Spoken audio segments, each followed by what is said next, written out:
My girlfriend told me to call a taxi when I was in a car accident. I made sure she got the message. I'm still processing what happened, but I need to get this off my chest because I genuinely can't believe someone I loved could be this callous. Background: Laura and I have been together for 2 years.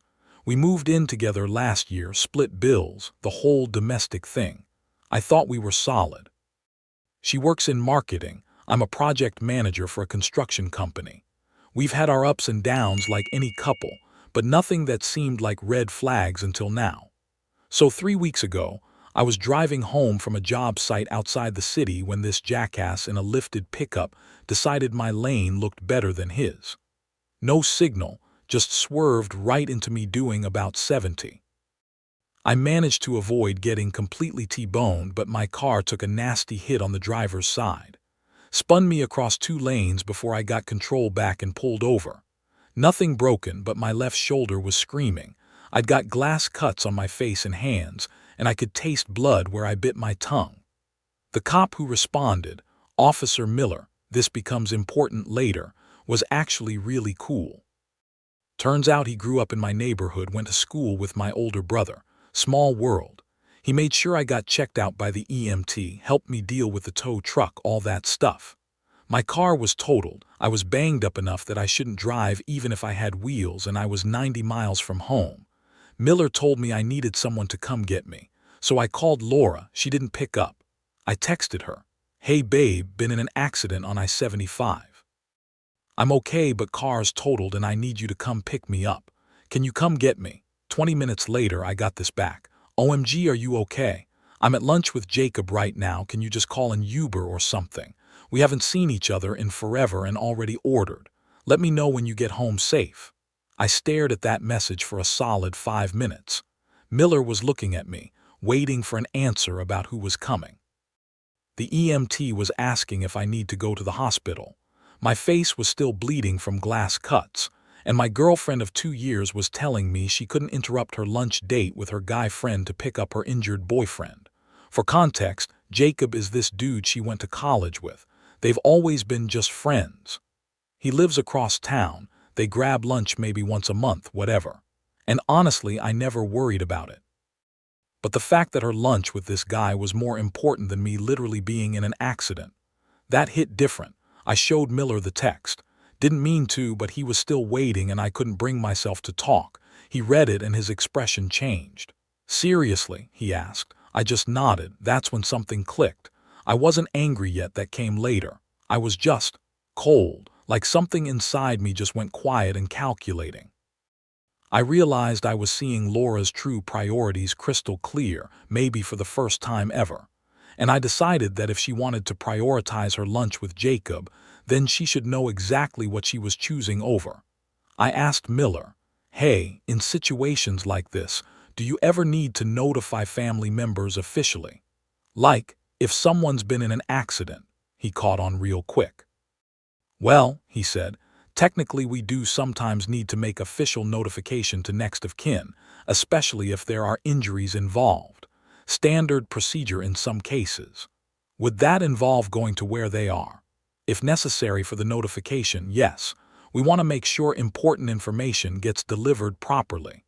I gave Miller Laura's number and told him where she was having lunch. Told him I was making her my emergency contact and I needed her officially notified about the accident. He smiled, not mean, but like he understood exactly what was happening.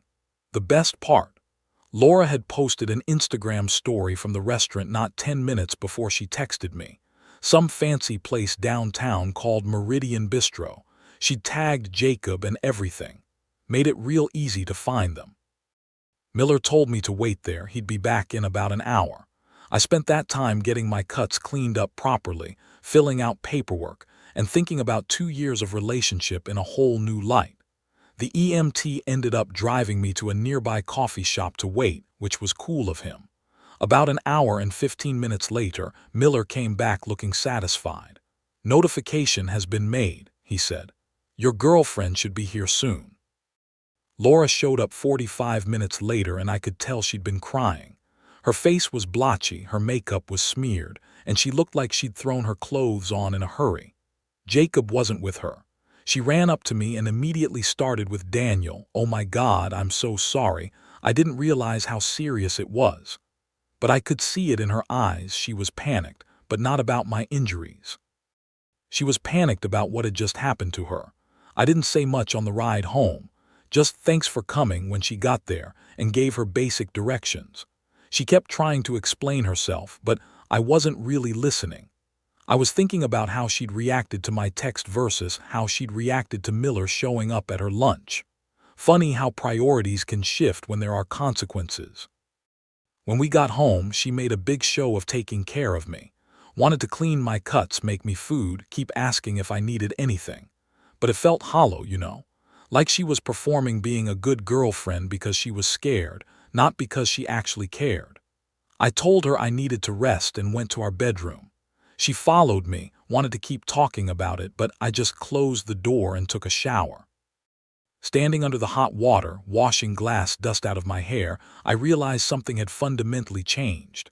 I didn't trust her anymore. More than that, I didn't respect her anymore. The next morning, Laura was up before me making breakfast, still in full damage control mode. I ate, thanked her, and told her I was going to stay at my brother's place for a few days to recover. She didn't like that, wanted to know why, but I kept it simple. I need space to think.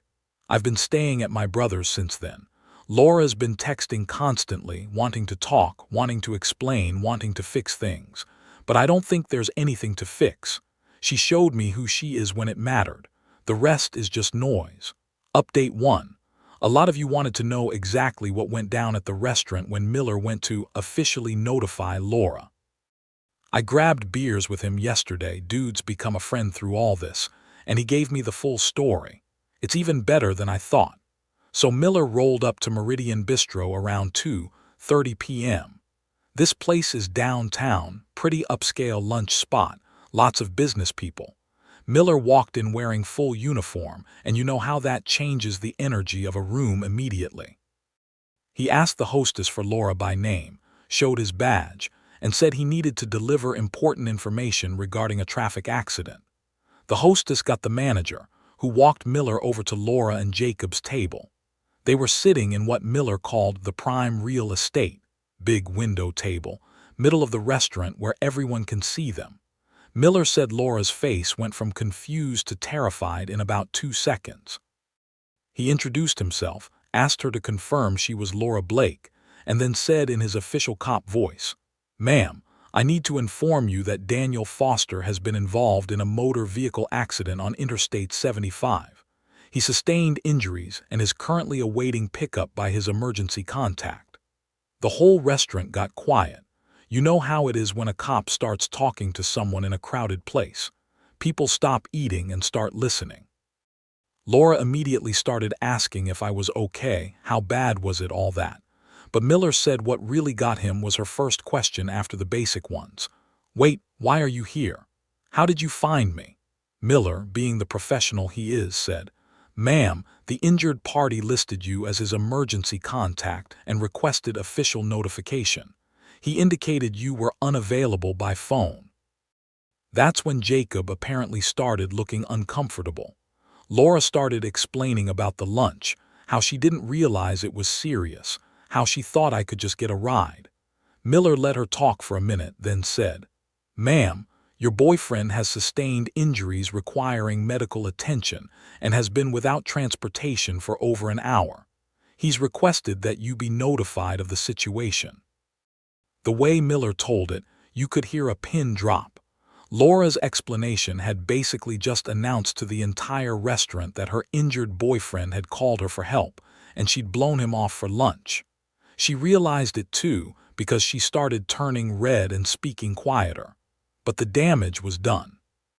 Miller said people were definitely listening, and a few were doing that thing where they pull out their phones and pretend to text but are really recording. The best part, Jacob finally spoke up. He apparently had no idea what was going on. "Wait, Daniel's hurt. Laura, why didn't you tell me?" Laura had to admit to Jacob in front of the cop in the restaurant that she'd gotten my text and decided their lunch was more important. Miller said Jacob looked genuinely shocked.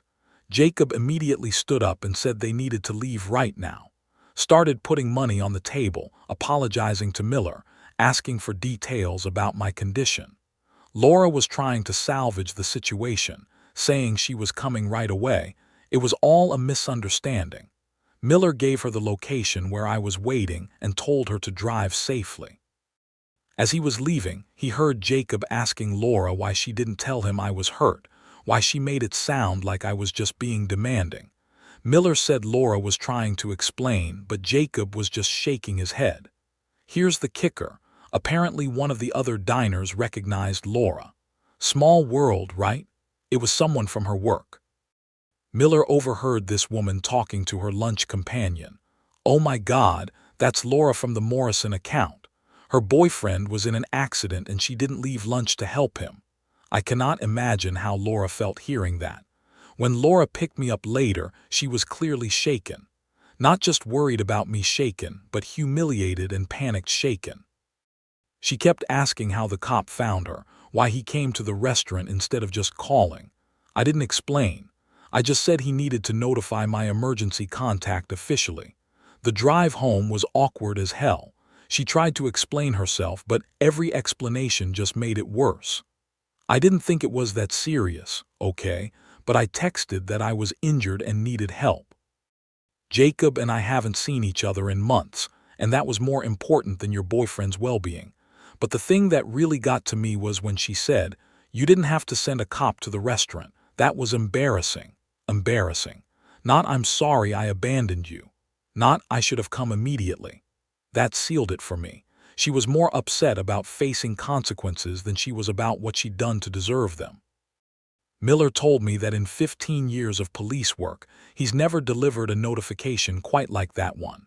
But he said situations like mine, where someone's real priorities get exposed during an emergency, happen more than people think. He's seen marriages end over less. I'm still at my brother's place. Laura's been texting constantly, but I'm not ready to deal with her yet. I'm breaking up with her, obviously. Just need to figure out the apartment situation first, since we're both on the lease. Update 2. There have been some developments that I think you guys would want to hear about. So last Monday, I finally went back to the apartment to get my stuff and have the breakup conversation with Laura. I'd been putting it off because, honestly, I wanted to make sure I had somewhere to land first. My brother's been cool about me crashing there, but I found a month-to-month sublet across town and figured it was time to rip the Band-Aid off. Laura was home when I got there, and she immediately launched into what was clearly a rehearsed speech. Started with how sorry she was, how she'd made a terrible mistake, how she never meant to minimize my accident. All the things you'd expect. But then she said something that really pissed me off. "I think you're being unfair by judging our entire relationship based on one bad moment. People make mistakes, Daniel. I was just trying to be a good friend to Jacob." A good friend to Jacob. What about being a good girlfriend to me then? I asked her straight up. If Jacob had been in the same accident, would you have left lunch immediately to pick him up? She got that look people get when they realize they've walked into a trap. That's different, we were already together. I just shook my head and told her there was no need to finish that sentence, that I was moving out and we were done. She cried, asked me to go to counseling with her, promised she'd never do anything like that again. But how do you promise not to reveal your true priorities? She already showed me what matters to her when push comes to shove. The practical stuff has been surprisingly easy to sort out. We're both on the lease until December, but she can afford it alone and wants to keep the place. Most of the furniture was hers anyway. I'm taking my desk, my tools, my books, and getting out of there. While I was packing my stuff, Laura kept trying different angles to get me to change my mind. She started with apologies, moved to promises, then tried bargaining, what if I delete Jacob's number, and finally landed on anger. "You know what, Daniel, you're being dramatic about this. It was one afternoon, I apologized. You got your little revenge with the cop stunt and now you're throwing away 2 years over nothing." Nothing. My accident was nothing to her. Then she said, "And don't think you're any better than me." Fine, maybe I messed up, but you set me up to be humiliated in public. That was cruel. I almost laughed. She was still more concerned about being embarrassed than about what she'd done to deserve it. I didn't set you up, Laura. I just made sure you got the message that your boyfriend was in an accident and needed help. The humiliation was all your own doing. She didn't have an answer for that. While I was loading my truck, my neighbor Mrs. Lawrence came out to help carry boxes. She's this sweet older lady who's lived in the building forever, knows everybody's business. She asked if everything was okay, so I gave her the basic story. Mrs. Lawrence just shook her head. Then she told me that Laura had been having people over for support all week, and it was getting loud. Apparently Jacob came by twice, which I found interesting. Mrs. Lawrence said Laura seemed to be telling everyone who would listen about how unfairly you're treating her. That gave me an idea. I asked Mrs. since I remembered Miller mentioning someone from her office was at the restaurant. I later did some asking around. And sure enough, word had spread through the office about what happened at Meridian Bistro. Apparently, it had become quite the talking point, and not exactly in Laura's favor. The final nail in the coffin came when I was loading the last box. Laura came down to make one more plea, and she said something that crystallized everything for me. Daniel, I know I made a mistake, but you have to understand, Jacob's been going through a rough time lately. He really needed that lunch. I was trying to be there for a friend who needed me. And what about your boyfriend who needed you? That's different. I knew you'd be okay. You're strong, you can handle things. Jacob's more fragile right now. So there it was. In Laura's mind, my emergency was less important because she assumed I'd figure it out. Her friend's emotional needs trumped her boyfriend's physical safety because he was more fragile. That's not love. That's taking someone for granted because you assume they'll always be there regardless of how you treat them. I told her we were done talking and finished loading the truck. She stood there crying, but I was past feeling bad about it. I'm settled into the new place now. It's small, but it's mine, and I don't have to wonder if the person I live with will actually show up when I need them. Laura's been texting sporadically, mostly variations on "I miss you" and "please let me make this right." I haven't responded. There's nothing left to say. Officer Miller checked in on me yesterday, wanted to make sure I was doing okay. Turns out he's seen this kind of thing before. He said the lucky people are the ones who find out before they get married or have kids. I think he's right. Better to learn this now than during some future emergency when the stakes are even higher. Final update. I wasn't planning to post again, but something happened yesterday that I think you guys need to hear. It perfectly captures why this breakup was the right call. I've been no contact with Laura for almost a week now. No responses to texts, blocked her on social media, the whole thing. I figured she'd eventually get the message and move on. I was wrong. Yesterday around 6 p.m., I'm at my new place making dinner when there's a knock at my door. I look through the peephole and see Laura standing there with flowers and what looks like a shopping bag full of stuff. I didn't answer. I figured if I ignored her, she'd leave. She knocked again, then started talking through the door. "Daniel, I know you're home, your truck's in the parking lot, please just let me explain." I stayed quiet. Then she said, "I brought your favorite Chinese food from Golden Dragon, and beer. Can we please just talk for 5 minutes?" When I didn't respond to that, she escalated. "Daniel, I talked to Jacob about everything. He feels terrible about what happened. He said he had no idea I was choosing lunch over your emergency. He thinks I'm an idiot for not dropping everything to help you." Still nothing from me. That's when she played what she clearly thought was her ace card. "Daniel, I'm pregnant." I nearly opened the door just to ask what the hell she was talking about, but something made me pause. So instead, I pulled out my phone and texted my brother, who lives 10 minutes away. "Laura's at my door claiming she's pregnant. Can you come over?" He texted back immediately. "On my way. Don't open the door."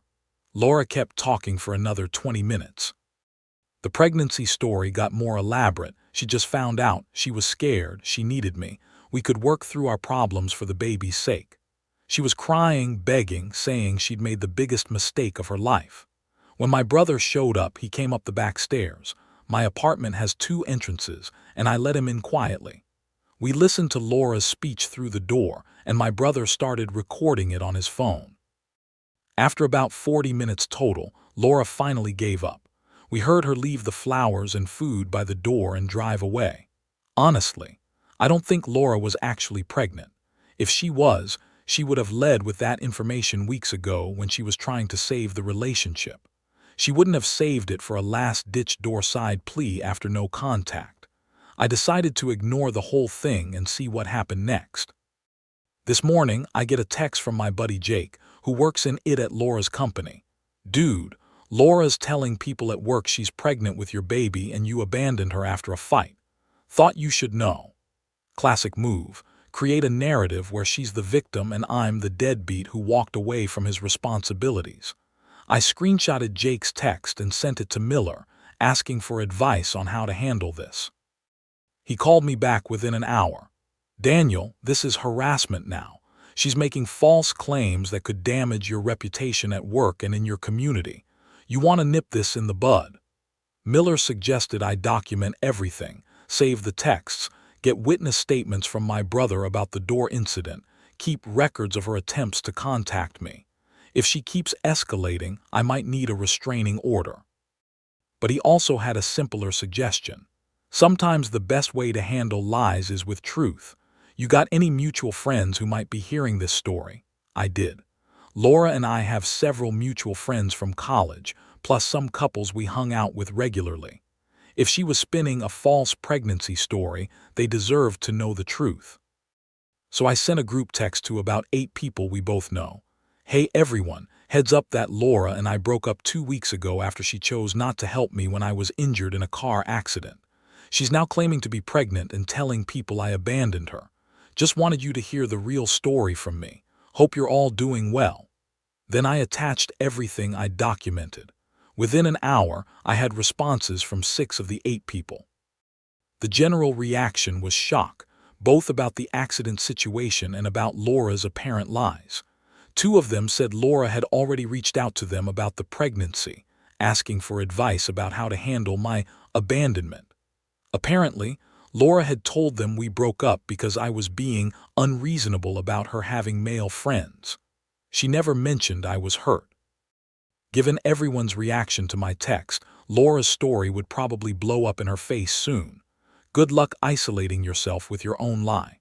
The final piece of this puzzle came together this evening. Jacob texted me out of the blue. "Daniel, I heard about the accident situation.